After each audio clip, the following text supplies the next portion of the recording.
Graças a Deus. Meus amados, a paz do Senhor Jesus a todos. Amém? Vamos abrir as nossas Bíblias na carta de Judas,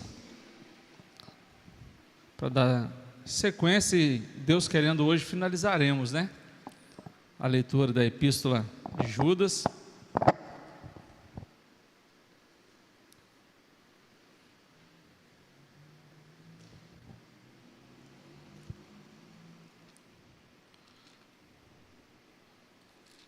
Para rememorar, né, tudo que já foi explanado até agora, nós faremos a leitura de toda a epístola. Você consegue projetar para a gente, Isaac?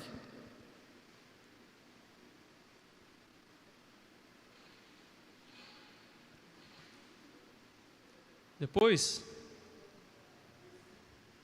é Judas, pode colocar no versículo 1.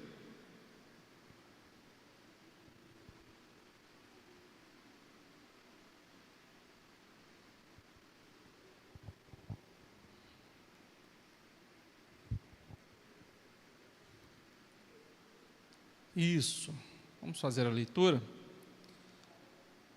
Diz assim o texto sagrado: Judas, servo de Jesus Cristo e irmão de Tiago, aos chamados santificados em Deus Pai e conservados em Jesus Cristo, misericórdia e paz e amor vos sejam multiplicados.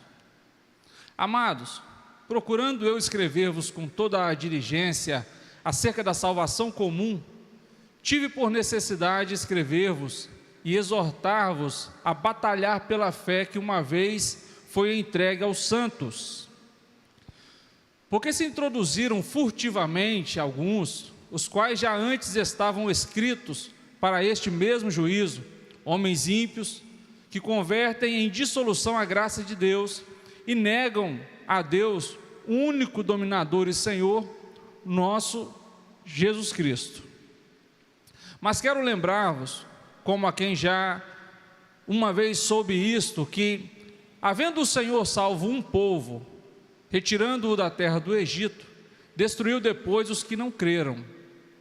E aos anjos que não guardaram o seu principado, ou a sua posição de autoridade, em algumas traduções, mas deixaram a sua própria habitação, reservou na escuridão e em prisões eternas até ao juízo daquele grande dia. Assim como Sodoma e Gomorra, as cidades circunvizinhas que, havendo-se entregues à fornicação como aqueles, e ido após outra carne, foram postas, por exemplo, sofrendo a pena do fogo eterno.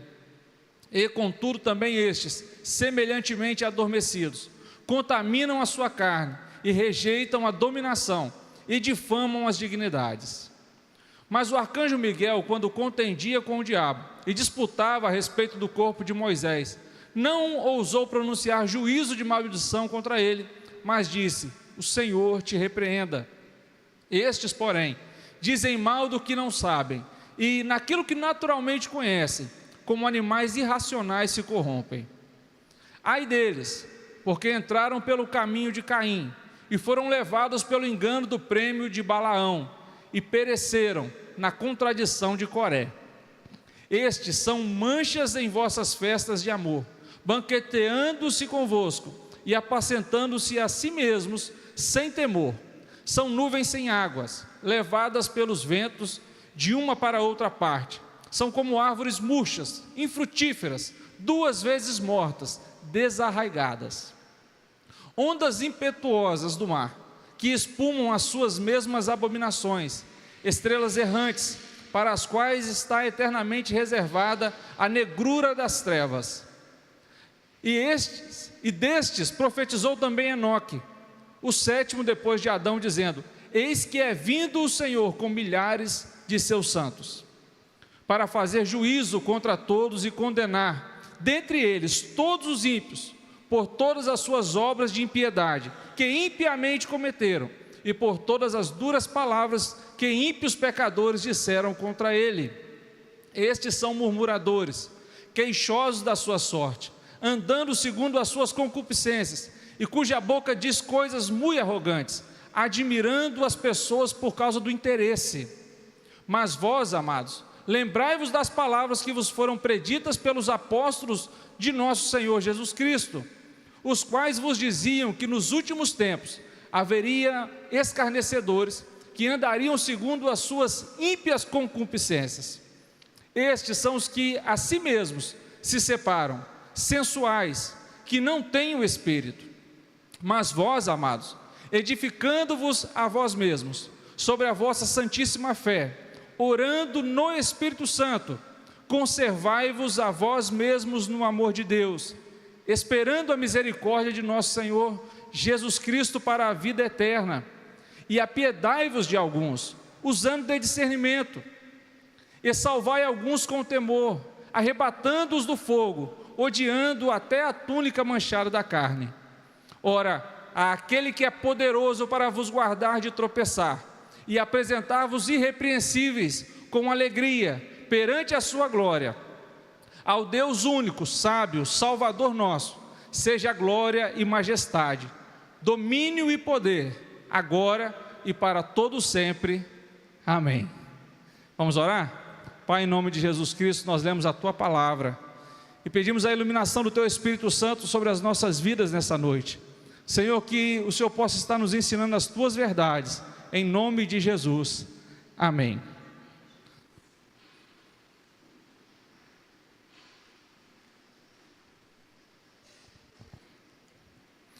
Eu quero desde já agradecer a oportunidade que me foi dada pelo nosso pastor, para estar aqui compartilhando esse estudo com os irmãos. Deixa eu só abrir aqui o estudo, eu trouxe no tablet, mas o tablet me deixou na mão. Mas não tem problema não, vamos aqui no celular, que vai dar certo.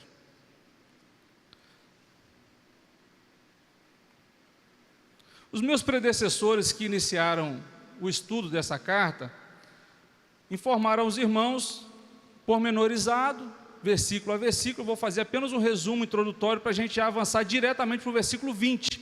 O pastor Reinaldo tratou com os irmãos até o versículo de número 19, no estudo, no culto de ensino anterior. Por que é importante a gente trazer esse resumo? Para a gente, porque hoje vai ser a última oportunidade que nós estaremos tratando nessa sequência, para os irmãos terem esse panorama da carta. Então nós sabemos que esse Judas não é o Judas Iscariotes, é o Judas, meu irmão de Jesus, e também irmão de Tiago, que era o pastor principal ali em Jerusalém, no primeiro século, ok? A datação da carta é entre os anos 50 e 60 depois de Cristo. O endereçamento da carta, essa carta foi endereçada aos crentes contemporâneos daquela época, não tinha uma identificação geográfica específica, mas era para toda a cristandade e também é para nós, porque como a gente vai observar, e já observou durante todo o estudo, as heresias que eram combatidas naquela época, continuam até hoje, algumas só mudaram de nome, mas o resultado é basicamente o mesmo, tá ok? O tema principal da carta é ali o irmão Judas exortando a igreja a batalhar pela fé e combater as heresias. Amém? Então dessa forma ele vai iniciar a sua carta, e para a gente que é pregador é muito interessante, porque ele vai dizer que primeiramente, ele com muita diligência, ele se debruçou a escrever uma carta para falar sobre salvação, mas quando ele foi escrever a carta em si, o Espírito Santo o compeliu a falar para os irmãos batalharem pela fé. E é muito interessante, o presbítero Eduardo Marques talvez já tenha vivido essa experiência. Às vezes a gente se debruça sobre uma pregação, né, pastor Isaías? E a gente acha que é essa mensagem que a gente deve levar à igreja, mas o Espírito Santo, que é o gestor da igreja, ele, na hora imediata de levar a mensagem, ele nos inspira por um outro caminho que é mais importante para aquele momento, que é a necessidade de fato da igreja. Então a sensibilidade do irmão Judas aqui é muito importante e ser destacada aqui, porque ele fala isso: olha, eu diligentemente quis escrever sobre a salvação comum, mas eu fui compelido, eu fui constrangido a falar para vocês, a exortar-nos, a batalhar pela fé que uma vez por todas nos foi dada, tá? Então o Espírito Santo ali vai constranger Judas a nos alertar sobre isso, tá? Isso é muito importante. E por que o Espírito Santo vai fazer isso? Porque quando a gente vai lendo ali as cartas, não só a de Judas, mas as cartas contemporâneas, a gente vai ver que a igreja daquela época estava sendo combatida de dentro para fora, com heresias perversas e sutis. Quando ele fala, no decorrer dos versículos, que falsos mestres se infiltraram na igreja de forma dissimulada, né, de forma ali, sem criar grandes alardes. O que esses falsos mestres estavam introduzindo ali? Heresias, falsas doutrinas, que eram exatamente duas principais: o antinomismo e o gnosticismo. O antinomismo era uma heresia que pregava o seguinte: uma vez que nós vivemos agora pela graça, não estamos mais debaixo da lei, então não existe norma nenhuma a ser seguida. Eu posso fazer o que eu quiser, porque eu estou debaixo da graça. Essa é uma má interpretação da graça de Deus. Eles diziam que inclusive as leis morais de Deus não precisavam mais ser observadas. Por quê? Porque agora nós estamos debaixo da graça, então a graça ela é totalmente perdoadora. Isso é um erro, por quê? Porque a lei escrita da forma como nós conhecemos no Velho Testamento, a gente sabe que veio a partir de Moisés, mas ela já vai nos retratar as leis morais de Deus que são anteriores à lei escrita. Quando Deus, por exemplo, reprovou a atitude de Caim, que matou seu irmão Abel, foi baseado em que lei que Deus fez isso? A lei de Moisés?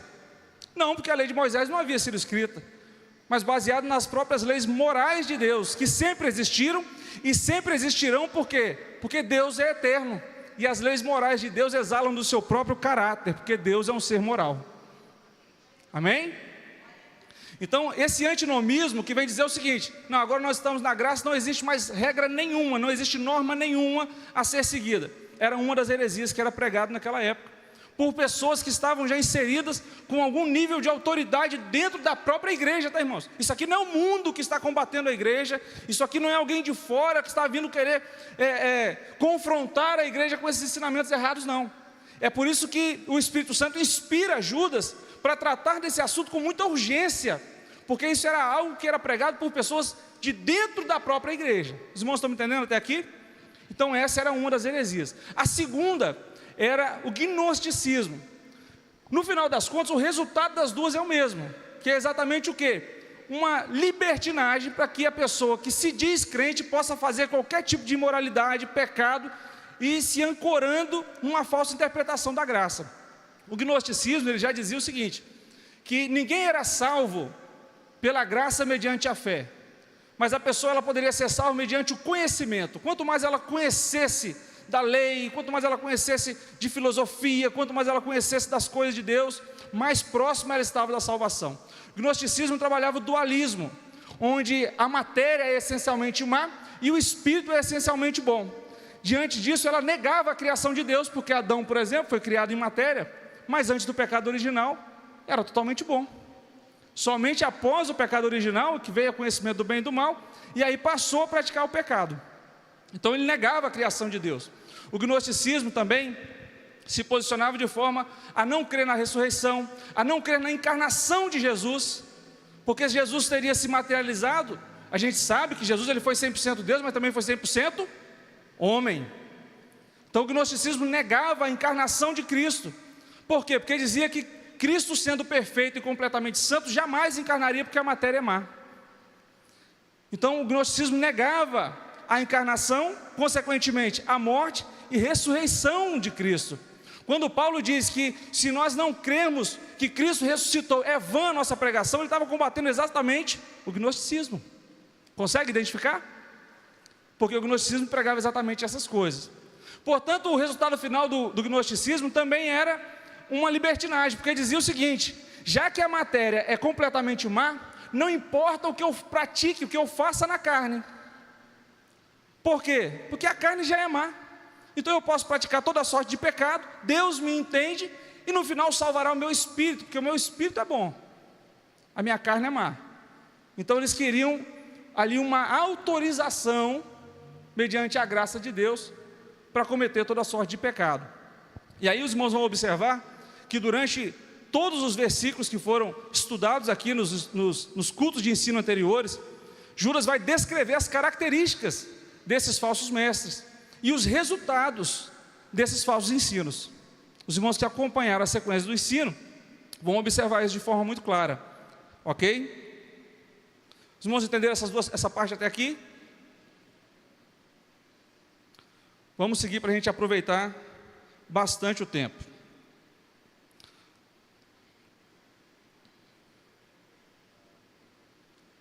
A Bíblia, ela é muito rica em defender que a graça de Deus, embora as nossas obras, elas não tenham a capacidade de nos salvar, é amplamente demonstrado na Bíblia que o salvo pratica boas obras. No domingo passado, por exemplo, nós tivemos a oportunidade de estudar com os jovens a respeito da santificação, um tema que parece que ficou meio amortecido em meio às igrejas cristãs do presente tempo. E sem a santificação, ninguém verá o Senhor. Ninguém verá o Senhor. Lembrando que santificação não quer dizer perfeição, mas separação do pecado para Deus, para uma vida com Deus. Então a graça é uma graça transformadora, é uma graça capacitadora, é uma graça libertadora, é uma graça que te dá agora a opção de pecar ou não, a opção de obedecer ou não à palavra de Deus. Outrora, no pecado, o homem era escravo completamente, todos nós, decaídos, depravados, afastados de Deus. Mas uma vez que recebemos a iluminação do Espírito Santo, agora você foi liberto pela palavra do Senhor, pelo sacrifício de Jesus Cristo, e o pecado hoje não é uma obrigação, mas uma opção. Então quando você decide pecar, isso é uma decisão que você toma de livre consciência. Agora é muito perigoso, porque quando o cristão, ele fica adepto a essas heresias, né? Algumas pessoas talvez já ouviram a expressão contemporânea chamada hipergraça. Os irmãos já ouviram essa expressão, hipergraça? A hipergraça nada mais é do que uma nova nomenclatura para heresias antigas, porque a hipergraça vai dizer exatamente a mesma coisa. Olha, a graça de Deus, ela te perdoa, então viva de qualquer jeito, não se preocupe com santidade, pode falar o que você quiser, fazer o que você quiser, praticar toda a sorte de moralidade, porque nenhuma condenação há para os que estão em Cristo Jesus. E aí acaba o versículo aí, fecha a Bíblia e vai pecar em paz. Só que nós sabemos que isso é errado, e aí quanto mais te é dado, mais te é cobrado. Então você que é crente, você que já foi iluminado, você que tem acesso à palavra de Deus, a nossa igreja, por exemplo, graças a Deus nós somos uma igreja teologicamente robusta, nós temos que estar atentos para não estarmos desprezando a graça de Deus, pisando o sacrifício de Jesus. E sobre isso nos escreveu o autor da carta aos Hebreus, no capítulo 10. Lança para a gente aí, Isaac, fazendo um favor. Carta aos Hebreus, capítulo 10. Nós leremos alguns versículos antes de avançarmos sobre os versículos finais da carta de Judas. Por favor, a partir do versículo 23. Olha que dura a advertência do escritor aos Hebreus a todos os crentes. Olha como isso é perigoso. Retenhamos firmes a confissão da nossa esperança, porque fiel é o que prometeu. E consideremos-nos uns aos outros para nos estimularmos ao amor e às boas obras. Olha aí as boas obras, em atos de justiça, fazer o que é certo, santificação, não deixando nossa mútua congregação, ou seja, não deixando de congregar, não deixando de estarmos em comunhão uns com os outros, como é costume de alguns, antes admoestando-nos uns aos outros, e tanto mais quando vês que vai se aproximando aquele dia. Porque se pecarmos, olha isso, voluntariamente, a pessoa está instruída, ela sabe, ela já conhece da palavra, ela já sabe da graça. Se pecarmos voluntariamente, depois de termos recebido o conhecimento da verdade, já não resta mais sacrifício pelos pecados, mas uma certa expectação horrível de juízo e ardor de fogo que há de devorar os adversários. Quebrantando alguém a lei de Moisés, morre sem misericórdia pela palavra de 2 ou 3 testemunhas.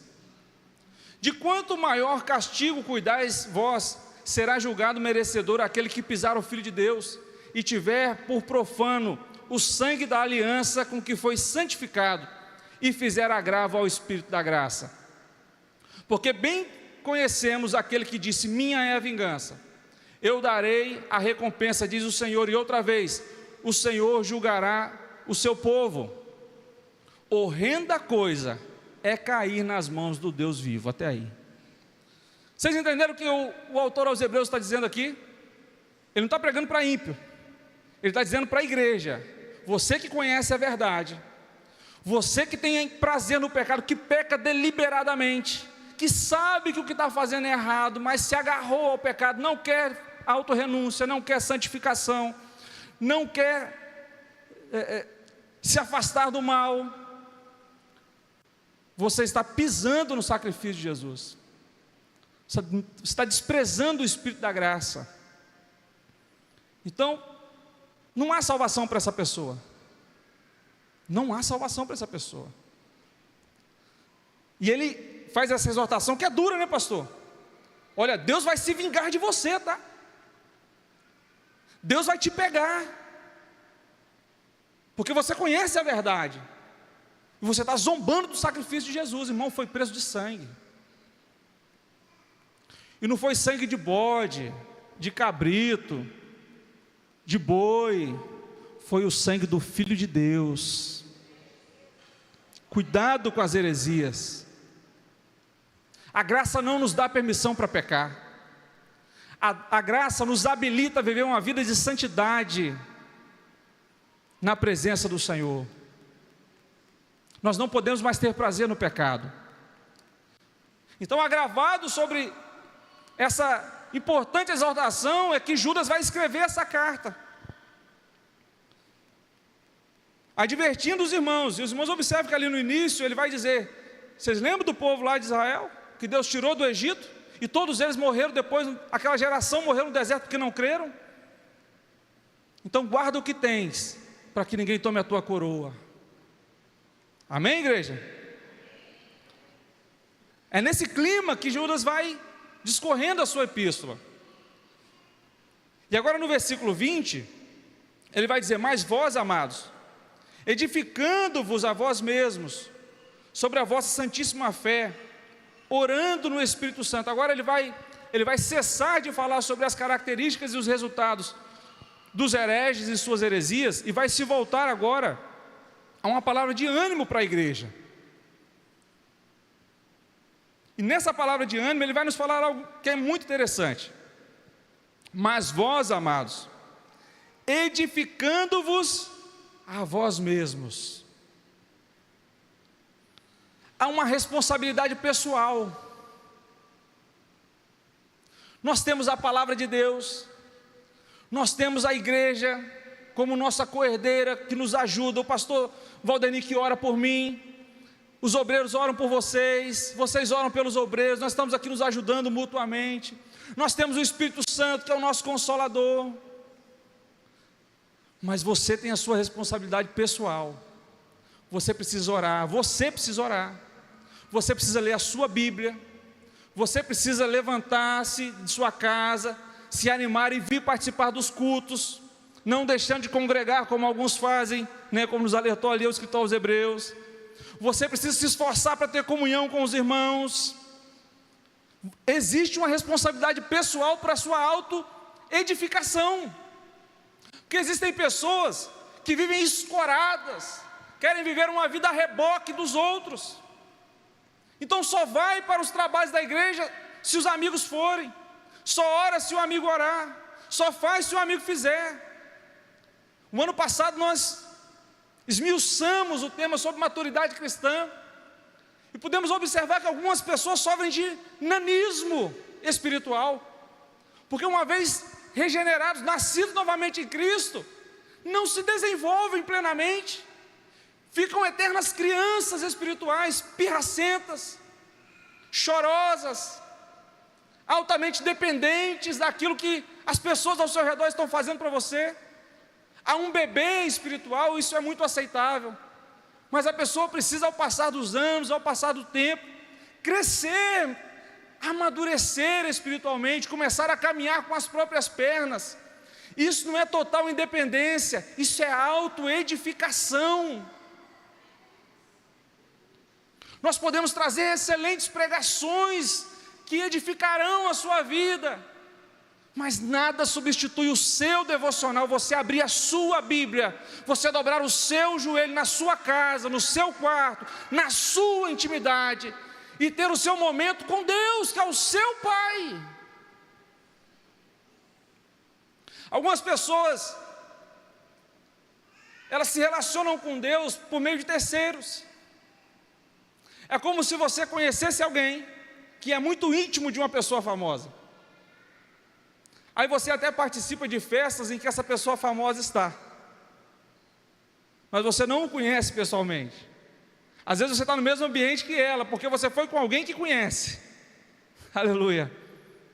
Algumas pessoas espiritualmente são assim, não conhecem pessoalmente o seu Senhor, não têm intimidade com o seu Senhor, vivem de experiências de terceiros, vivem de ocasiões em que Deus se manifesta pela intimidade da vida de terceiros. E eu não estou dizendo que Deus não pode usar alguém para te edificar, para te abençoar. Nós somos bênção na vida uns dos outros, eu preciso dos irmãos, mas eu não posso ser acomodado. Eu não posso me acomodar, ficar aquele crente 6 horas, né? 6 horas por mim, 6 horas por mim, e eu nunca oro, eu nunca jejuo, eu nunca conheço a palavra de Deus. Então Judas está dizendo, olha, os hereges estão aí, os falsos mestres estão aí, estão fazendo um arraso, mas você individualmente, procura edificar-se a si mesmo. Eu me recordo do apóstolo Paulo advertindo o jovem Timóteo, Timóteo, tem cuidado de ti mesmo. Timóteo, tem cuidado de ti mesmo. Nós precisamos ter essa perspectiva, porque senão a gente fica parado. Então há uma responsabilidade pessoal. Existe uma coisa chamada transferência de responsabilidade. Às vezes nós vemos pessoas que ficam problematizando muitas coisas, mas não assumem a própria responsabilidade. O que eu fiz para contribuir para esse estado de coisas? Sempre a culpa é dos outros. A culpa é do pastor, a culpa é do conjunto, a culpa é do líder, a culpa é do pai, a culpa é da mãe, a culpa é do patrão, a culpa é de todo mundo. Mas nunca a pessoa está errada. O nome disso é transferência de responsabilidade. Em alguns momentos da nossa vida a gente tem que fazer como filho pródigo. A gente tem que parar e falar, errei, eu estou errado. O problema não é o meu pai, o problema não é o dinheiro, o problema não são os meus amigos, o problema não é a terra distante, o problema sou eu. Eu pequei contra o meu pai diante de Deus. Eu pequei. Então eu vou me arrepender e vou voltar e vou me consertar. Se não tiver arrependimento, se não tiver autocrítica, não edifica-se a si mesmo. Não edifica-se a si mesmo, não tem edificação. Amém, igreja? Está apertado? Amém? Os irmãos estão comigo? Vamos avançar. Então há uma responsabilidade pessoal.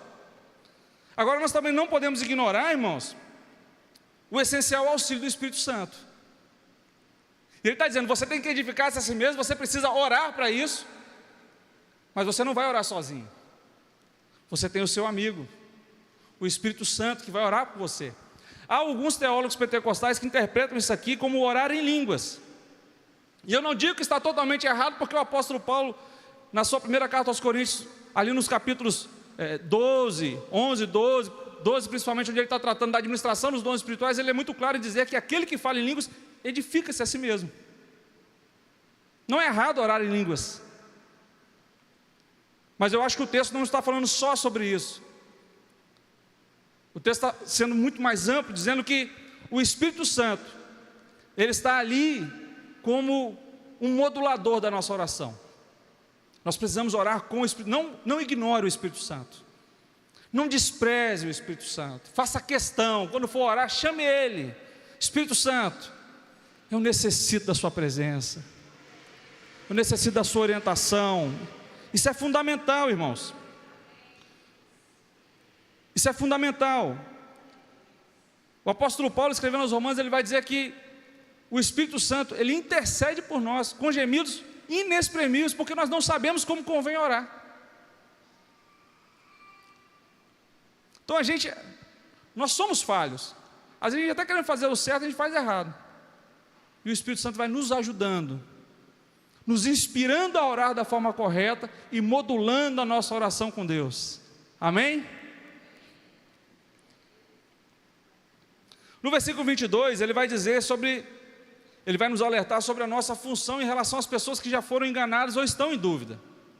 A partir do versículo 22, ele vai dizer: e apiedai-vos de alguns, usando de discernimento. Algumas traduções, na verdade, só a Almeida Revista Corrigida traz esse usando de discernimento. Todas as outras traduções diz assim: apiedai-vos de alguns que estão duvidosos, ou de alguns que estão em dúvida.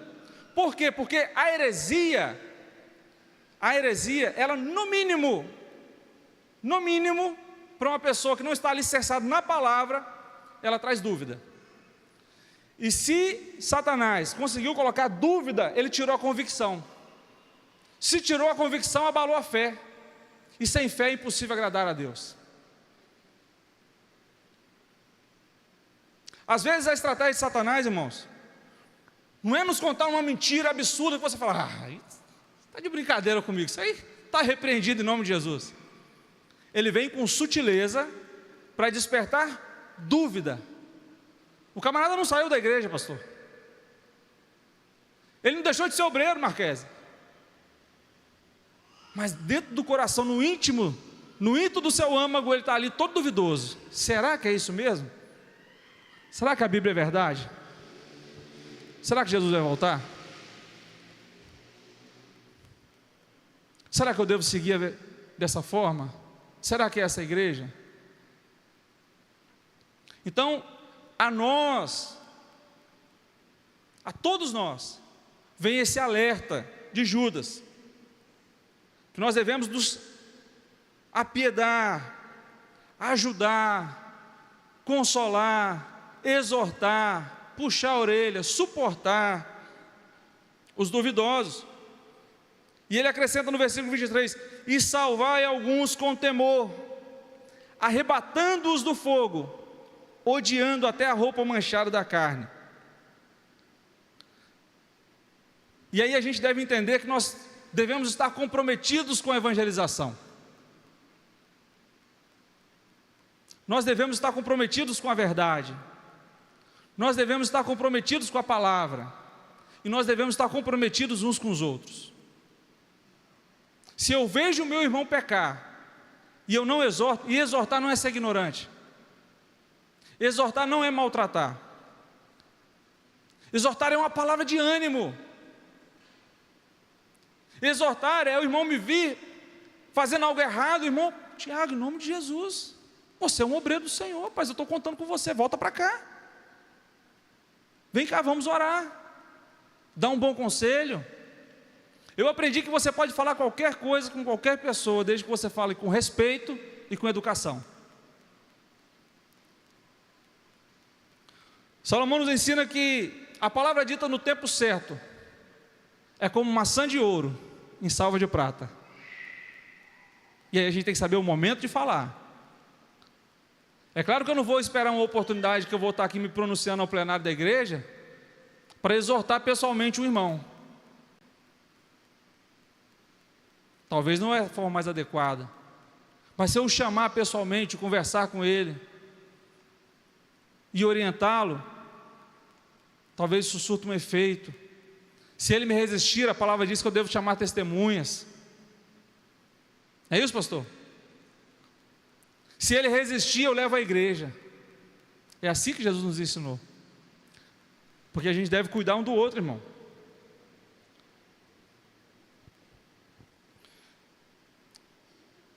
Nós devemos, então, estar aqui como exortadores e suportando-nos uns aos outros. E suportar não tem a ver só com... a gente sempre aplica assim: ai meu Deus, que homem insuportável, né? Ou que pessoa insuportável. Eu tenho que suportar aquela pessoa no sentido de que é algo ruim. Mas suportar é dar suporte. Suportar é ser suporte. É quando eu não conseguir mais caminhar porque eu estou ferido, porque eu estou errado. Aí os irmãos me aturam um pouquinho e me dão suporte com ensinamento, com oração, com aconselhamento, com puxão de orelha. Amém? Me suporta aí, irmão. Não desiste de mim, não. Às vezes a gente desiste das pessoas. Fulano é tão problemático. Vou me afastar dele. Tem piedade de alguns, irmãos, arrebatando-os do fogo, porque o inferno é uma realidade. O inferno é uma realidade. O pastor tem sempre chamado a nossa atenção, nós obreiros, para nós não focarmos o centro da pregação em Satanás, no inferno, em coisas ruins. E isso é uma verdade, porque o centro da nossa pregação é Cristo. Mas o inferno é uma verdade. O inferno é uma realidade. E é por isso que Judas nos adverte: e salvai alguns com temor, arrebatando-os do fogo. Pessoas que estão na iminência de morrer e ir para o inferno. E você tem a oportunidade de trazer uma exortação que pode salvar aquela alma. E não que nós sejamos os operadores da salvação, mas somos ministros de Deus. Somos ministros de Deus. Não somos nós que operacionalizamos a salvação, mas é por meio da sua boca, da sua expressão, do seu testemunho, que o Espírito Santo, que é o agente que convence o homem do pecado, da justiça e do juízo, vai atuar sobre aquela vida. Há uma responsabilidade de nós nos comprometermos com a pregação do Evangelho, com a salvação de almas. Qual foi a última vez que você se esforçou para arrebatar alguém do fogo? Qual foi a última vez que você focou em alguém e falou assim: eu preciso falar de Jesus para fulano? Eu observo que ele precisa da graça de Deus, então eu vou orar por ele, eu vou me consagrar, eu vou orar para que Deus me dê uma oportunidade, que o Espírito Santo de Deus encha a minha boca com palavras de graça e de salvação, para eu pregar o Evangelho para essa pessoa. Nós fomos chamados para isso. Nós fomos chamados para isso. O inferno é uma realidade. E ele fecha o versículo 23 dizendo: odiando até a roupa manchada de carne, ou manchada da carne, ou a túnica manchada da carne. Isso aqui é muito interessante, essa expressão,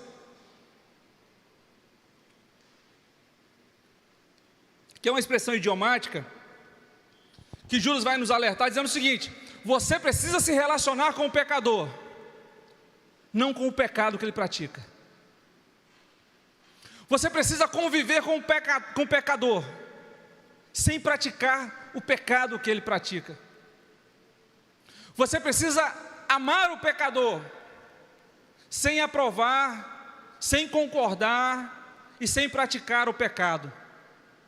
Esse é o nosso desafio. O Senhor Jesus, na oração sacerdotal, ele diz assim: Pai, eu não peço que o Senhor os tire do mundo, eu peço que o Senhor os livre do mal. Porque até o arrebatamento da igreja, ou até a nossa morte, é aqui que nós vamos viver. E não adianta a gente querer se alienar, porque a gente precisa trabalhar, a gente precisa estudar, a gente precisa sair nas ruas.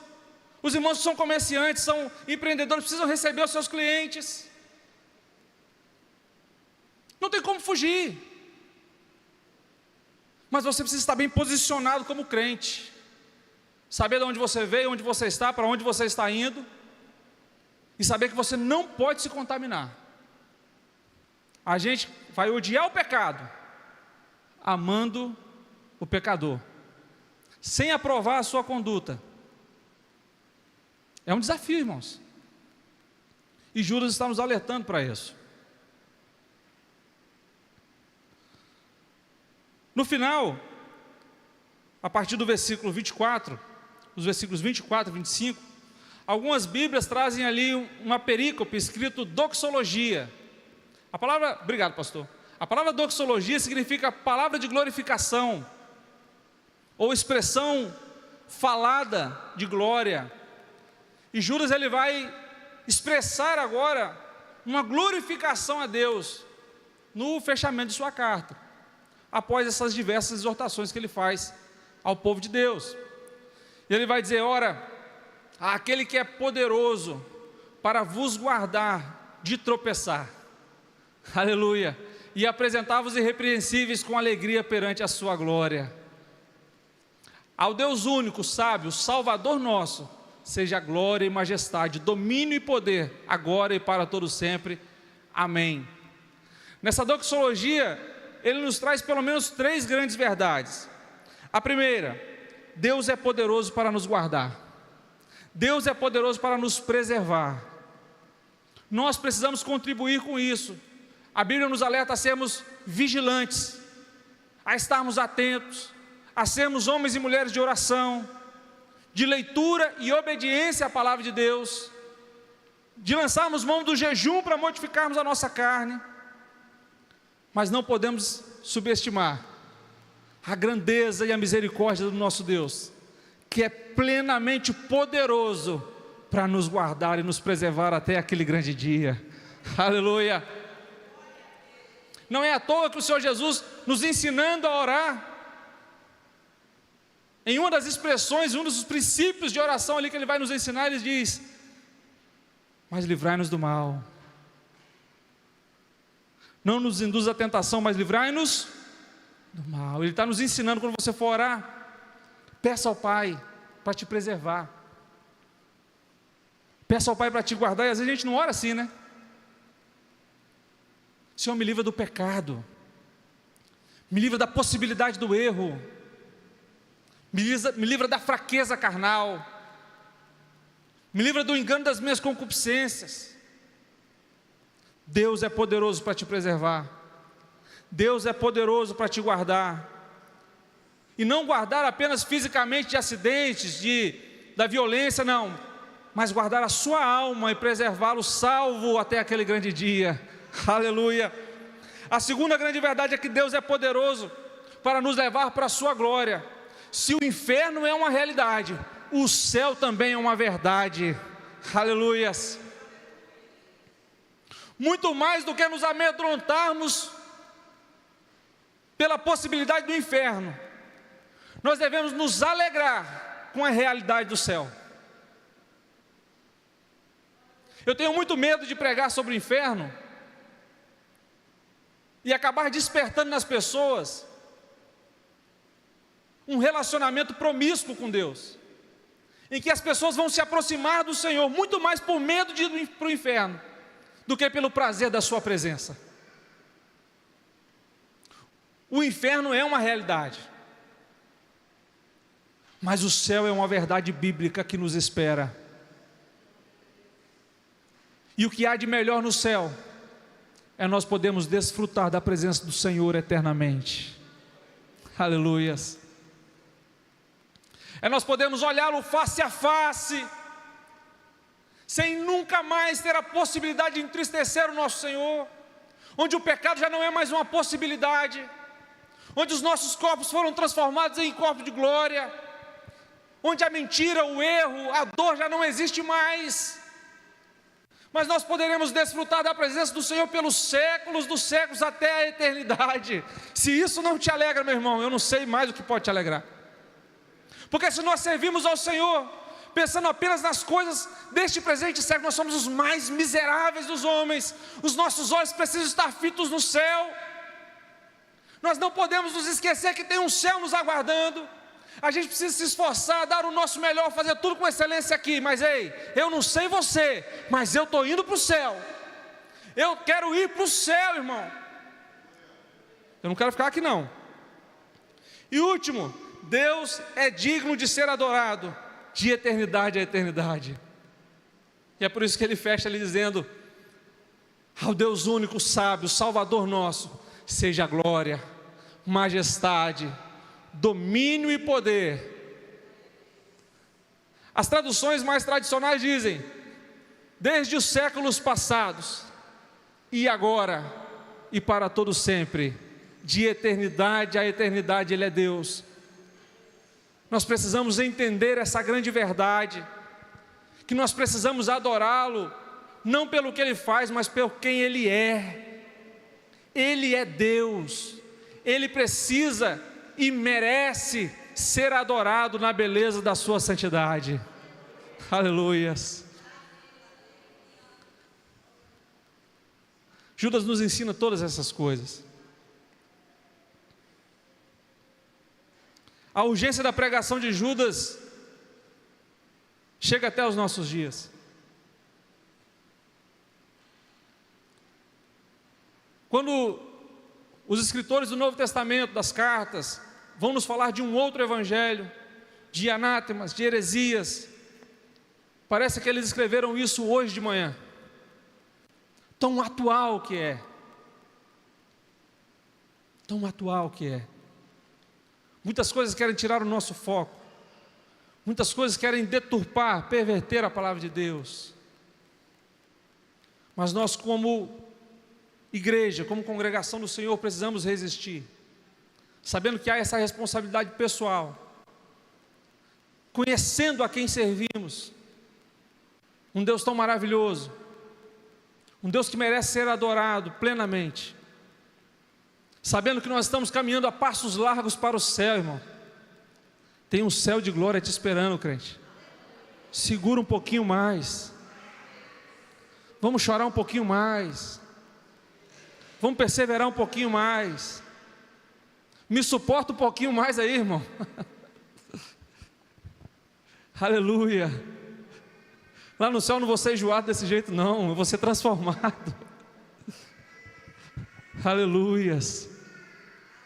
Tem um céu de glória te esperando, amém? Vamos orar? Eu quero orar por você.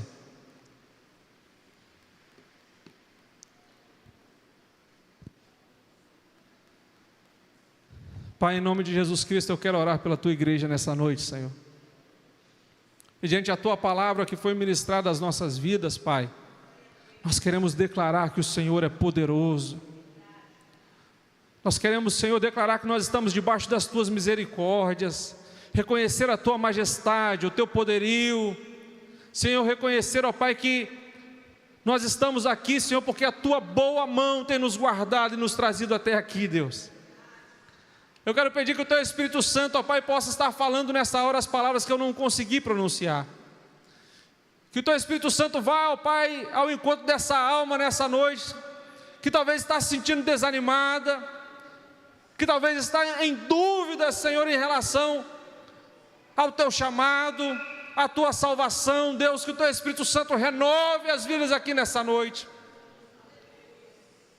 Deus, que mediante a Tua palavra que foi ministrada, Senhor, aquele que está cansado venha ter o seu vigor renovado, que ele possa caminhar ainda muitas e muitas milhas na Tua presença, Senhor, com convicção de fé, de que o Senhor é o Deus, ó Deus, que vai nos guardar e nos preservar até aquele grande dia da nossa redenção final.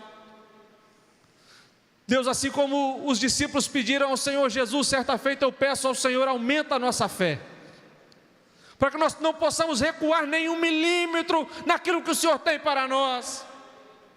Deus, que esta igreja, que esta geração venha viver tudo aquilo que o Senhor tem, meu Pai, colocado, proposto como plano do Senhor para nós. Frustra, Senhor, todo o plano do inferno contra as nossas casas, contra as nossas famílias, contra os nossos ministérios. Deus, blinda, Senhor, as nossas vidas na Tua presença e nos preserva conforme a Tua palavra, em nome de Jesus.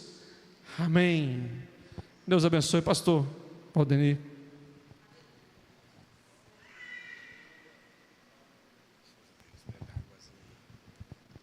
Graças a Deus, que Deus abençoe a cada um dos irmãos dessa noite. Deus abençoe o nosso evangelista Tiago por esse ensino dessa noite. Foi bênção da parte de Deus. Meus queridos, só lembrando os irmãos, quarta-feira nós temos a nossa quarta da família. E vai ser uma bênção aqui, viu? Vocês estão convidados para estar conosco. Eu convido aqui o pastor Isaías vai estar ministrando a bênção apostólica para nós nessa noite. Amém? Já estamos encerrando, mais uma vez, que Deus abençoe a todos. Eu tenho certeza que, da mesma maneira que Deus vos trouxe em paz, Deus também irá levar a cada um em paz e vai dar uma noite tranquila de repouso na presença do Senhor Deus.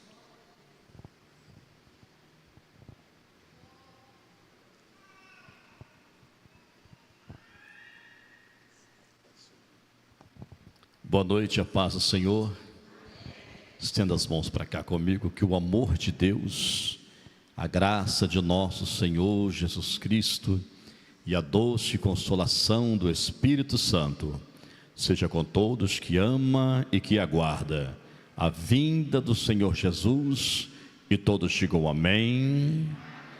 Pegue na mão do seu irmão.